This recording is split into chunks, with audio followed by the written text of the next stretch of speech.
জয় জগন্নাথ। আজকে আমরা দেখব হুগলি জেলার মাহেশের সেই পবিত্র দৃশ্য, যেখানে স্বয়ং জগন্নাথ দেব, বলরাম এবং সুভদ্রা মা স্নানযাত্রায় অংশ নেন।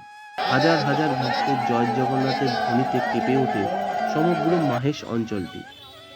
রিডিসকভার অ্যান্ড এক্সপ্লোর ইউটিউব চ্যানেলে সবাইকে স্বাগত।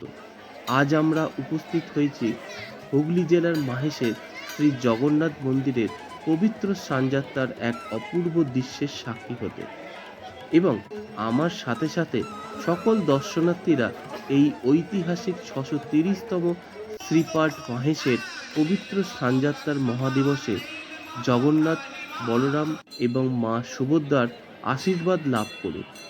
জয় জগন্নাথ।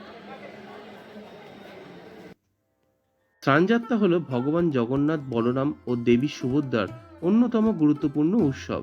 মাহেশের স্নানযাত্রা শুধু একটি ধর্মীয় অনুষ্ঠান নয়, বহু বছর ধরে হয়ে আসা বাংলার ঐতিহ্য ও সংস্কৃতির গুরুত্বপূর্ণ অংশ। স্নানযাত্রার দর্শন করার জন্য হাজার হাজার ভক্তরা মন্দিরে সমবেত হন। ভগবান জগন্নাথের আশীর্বাদ লাভের উদ্দেশ্যে দর্শন ও পূজায় অংশগ্রহণ করেন। আজকের দিনে একে একে করে জগন্নাথ, বলরাম এবং মা সুভদ্রাকে মন্দিরের গর্ভগৃহ থেকে বাহির করে মন্দিরের পাশের স্নান মঞ্চতে আনা হয় এবং 108টি পবিত্র কলসের জল দিয়ে 3 দেবদেবীকে মহাস্নান করানো হয়।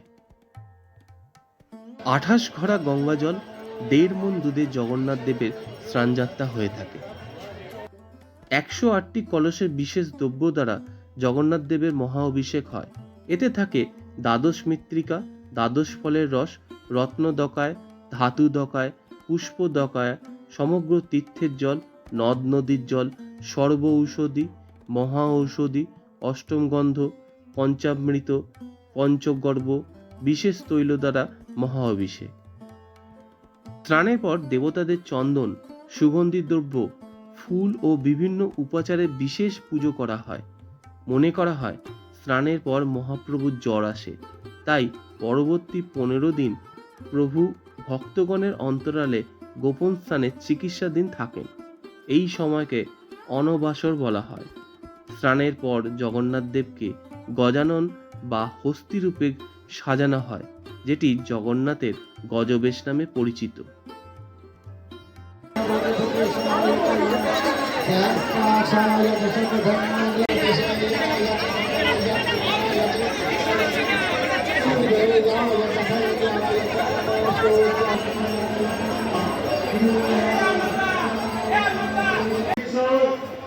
হরে কৃষ্ণ হরে কৃষ্ণ হরে হরে।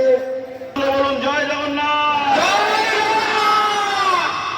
জগন্নাথ জগন্নাথ জগন্নাথ জগন্নাথ মহিমা, জগন্নাথ জগন্নাথ জগন্নাথ রক্ষরাজ রক্ষমান, রক্ষরাজ মহিমা, রক্ষরাজ। হরে কৃষ্ণ কৃষ্ণ কৃষ্ণ হরে হরে,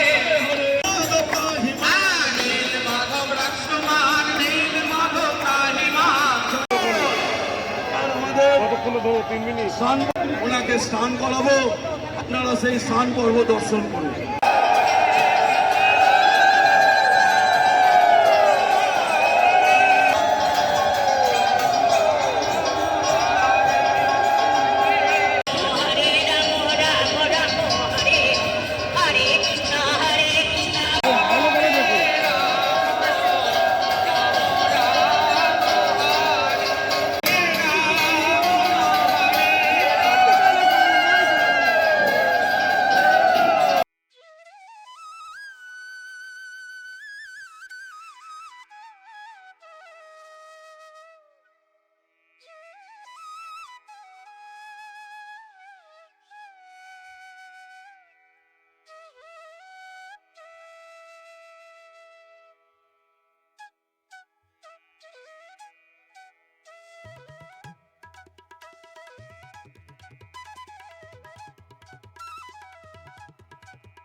ভগবান জগন্নাথের কাছে সকলের সুস্বাস্থ্য, শান্তি ও মঙ্গল কামনা করি। জয় জগন্নাথ। ধন্যবাদ।